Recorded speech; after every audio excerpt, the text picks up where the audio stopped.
way out here. So about 3 years ago, I bought a skid plate off eBay from a seller named Tojo, I believe. I believe it's a Downey skid plate. You can find them on I Hate Mud. And I bought it with the intent of installing it on my rig right before I go on a trip to Moab, Utah. But that was pre-shot, thus pre-lift. And this skid plate is 3/16 inch steel. It is so freaking heavy. So I just never put it on. Well, I decided it was time. So I lifted the FJ up, jacked the skid plate up in place, and realized pretty quickly it needed a few customizations. 3/16 inch steel skid plate that I bought, that's a lot, that I bought online. Clearly it doesn't fit perfect, so this may be for an earlier model FJ, I'm not sure. But.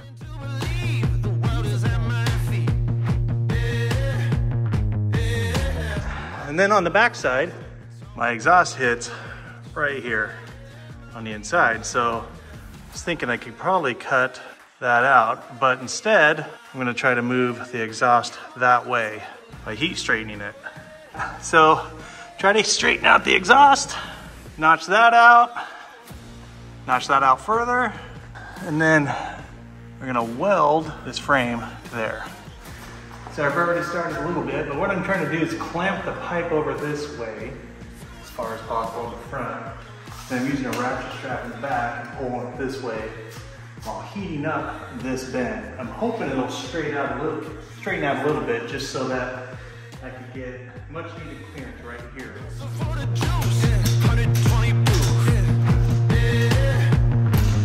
And I'll heat it up again and try and see what happens. Give it a shot and see. Hopefully, if I can get this red hot, it'll start relieving some of the pressure at this spot, straighten out this bend. Maybe I'll put a bar on here and try to push it that way at this point here too. This is riveting TV right here. Starting to blow.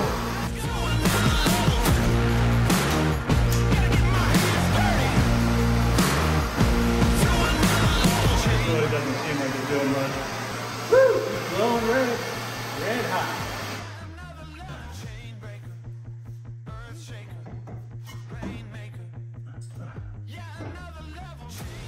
Do this without just collapsing the exhaust pipe. That's 3.5. That's another 1/4 inch of progress. I can't believe this is working. Here comes the fun part.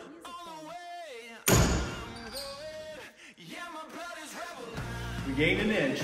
Woo! That did it. That did it. I can't believe that worked. So I got at least an inch, or close to an inch of clearance there. And then, gosh, a couple inches of clearance down below. But yeah, man, that worked great. However, that was only the first phase.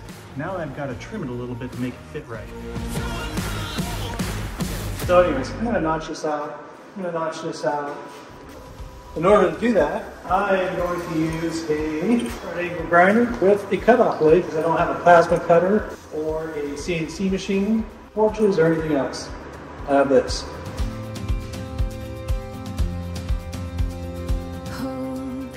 So, in the comments, let me know why you always use one of these or why you never use one of these.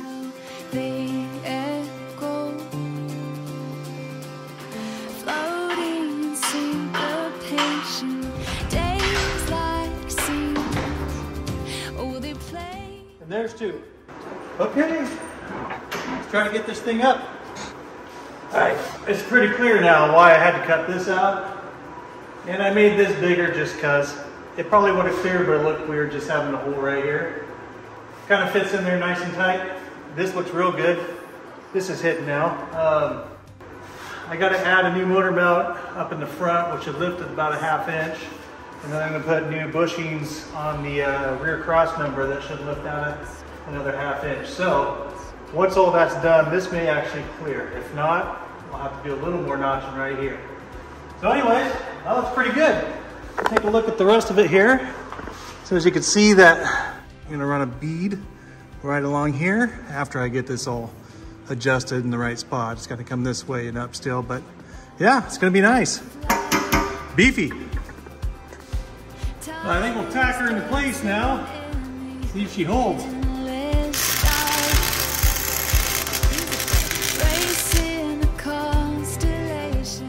Those should hold it long enough to get a good welder in here and weld a nice bead on both sides of this thing. So, well, I welded one side of the skid plate with that $99 welder, and it blew a breaker every 2 inches, roughly. For the most part, it's pretty ugly.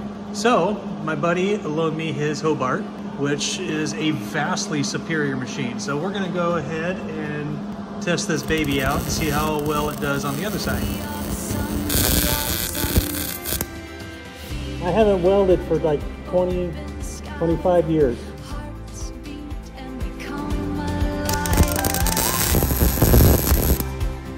I think the saying goes that if you can't be a good welder, be a good grinder.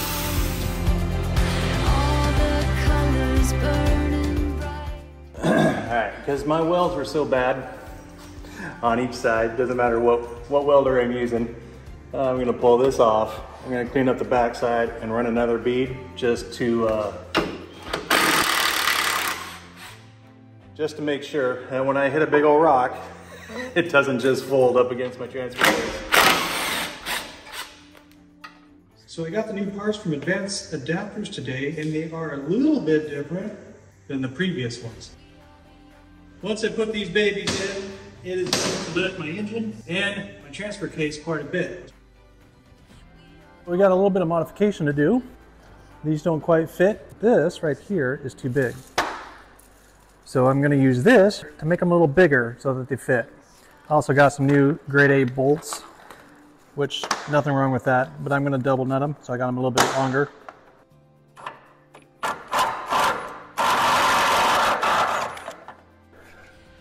All right, so that goes right there, and then this one goes right.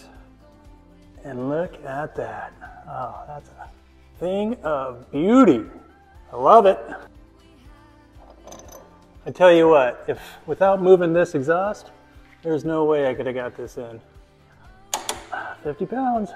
All right, so next step is getting the motor mount bushings out. So I've got the weight off the motor. Pull these babies out. See how she fits in there. Oh, yeah. I think it was made to be in there. Here's the passenger side mount. That's all that was left. That's why I'm replacing the front ones, because honestly the driver's side wasn't that bad. But when you compare it to the driver's side, the passenger side to the driver's side, you can see where the problem was. New passenger side. It's definitely going to lift the engine up a little bit. Got a little more space in there, and jackpot. And we'll call it. Well, I got the new motor mounts in, and as expected, it did lift the motor up.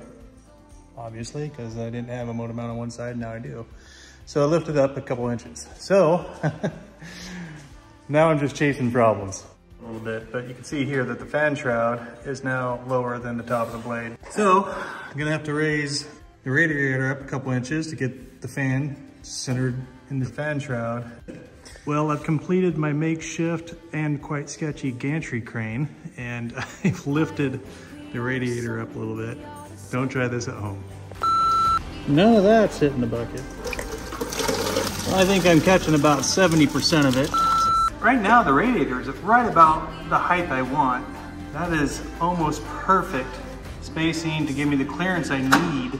I like it. Basically, I've centered up the spacer in the FJ and then located it on the radiator. And then I'm gonna weld in some bolts or studs here.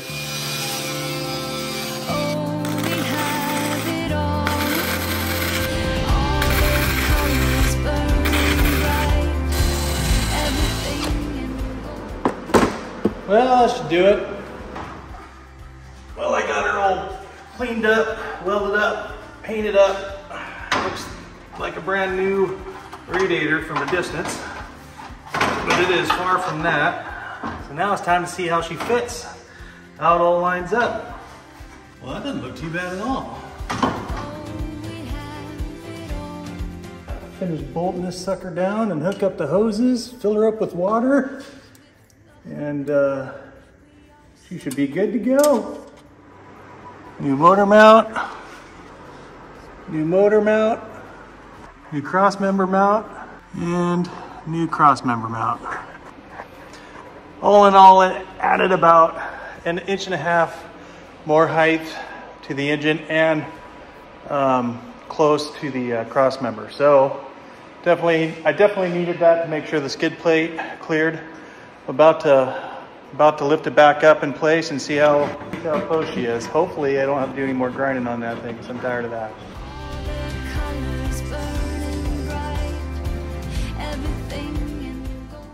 That was easy enough. It's all good to go. It looks better and it's mounted far more securely than it was previously. So that was good news and needed to be done anyways. So I ended up buying some 3/4 inch rubber stripping off Amazon, and I actually ended up using it as a spacer to give me a little bit more clearance. I also ended up with enough clearance between the skid plate and the transmission. Plenty of clearance between the muffler and the skid plate. Plenty of clearance between the driveline and the skid plate. That's the tight spot right there. That has me a little bit worried. It's about 3/8 of an inch, maybe close to a 1/2 inch between my brake drum and that skid plate. But other than that, everything clears really well now on both sides.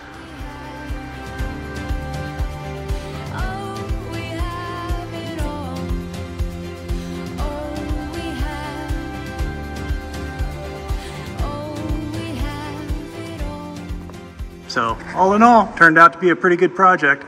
I'll have to do some checking after I get them all installed to make sure I didn't just mess something else up. So here's passenger side, driver side, and I'm lowering the lift, but the jack's not lowering, so it's catching the weight of the engine and holding it in place while I lower the FJ. Super sketchy because all that weight's in the front of the FJ and I'm transferring it to that jack stand.